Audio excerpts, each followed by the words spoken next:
have the same name or the same face. He can be different people at different times. I wonder if Great-Uncle Merry knows, Barney said, about this.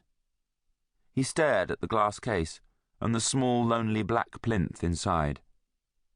Two elderly ladies in hats came up beside him. One wore a yellow flower pot, the other a pyramid of pink flowers. "That's where they pinched it from," the attendant said, one told the other. "Fancy. The other cases were over here." "Tut, tut, tut, tut," said the other lady with relish, and they moved on. Absently, Barney watched them go, their footsteps clopping through the high gallery.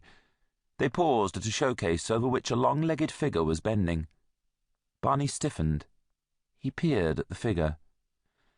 "We've got to do something," Simon said. "Just got to." Jane said, "But where do we start?" The tall figure straightened to let the behatted ladies approach the glass case. He bent his head courteously, and a mass of wild white hair caught the light. Simon said, "I don't see how Great-Uncle Merry could know. I mean, he isn't even in Britain, is he? Taking that year off from Oxford, what's it?" "Sabbatical," Jane said. "In Athens. Not even a card at Christmas."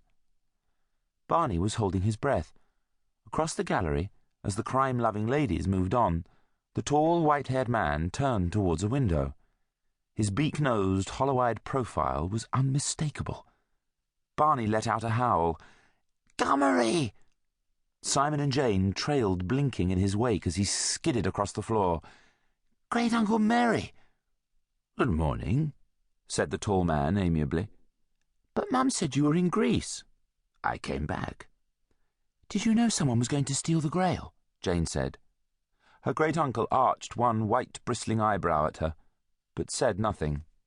Barney said simply, "What are we going to do?" "Get it back," said Great-Uncle Merry. "I suppose it was them," Simon said diffidently. "The other side. The dark." "Of course." "Why did they take the other stuff? The brooches and things?" "To make it look right," said Jane. Great-Uncle Merry nodded. "It was effective enough. They took the most valuable pieces. The police will think they were simply after the gold." He looked down at the empty showcase. Then his gaze flicked up, and each of the three felt impelled to stare motionless into the deep-set, dark eyes, with the light behind them like a cold fire that never went out.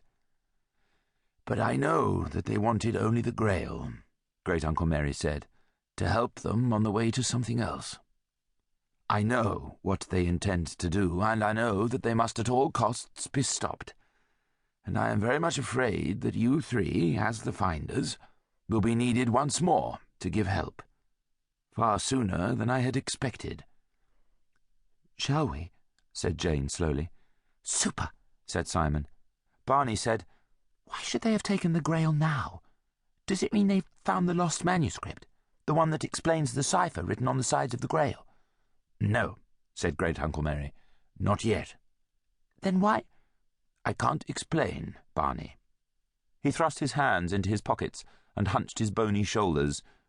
"This matter involves Trevisick, and it does involve that manuscript. But it is part of something very much larger as well, something which I may not explain.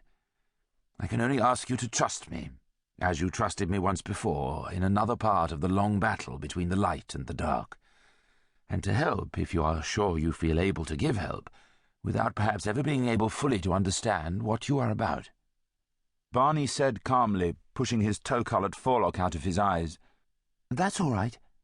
Of course we want to help," Simon said eagerly. Jane said nothing. Her great-uncle put one finger under her chin, tilted her head up and looked at her. "Jane," he said gently, "there is absolutely no reason to involve any of you in this if you are not happy about it." Jane looked up at the strongly marked face, thinking how much it looked like one of the fierce statues they had passed on their way through the museum. "You know, I'm not scared," she said. "Well, I mean, I am a bit, but excited scared. It's just that if there's going to be any danger to Barney, I mean, he's going to scream at me, but he is younger than we are, and we oughtn't—" Barney was scarlet. "Jane!" "It's no good yelling," she said with spirit. "If anything happened to you, we'd be responsible, Simon and me." The dark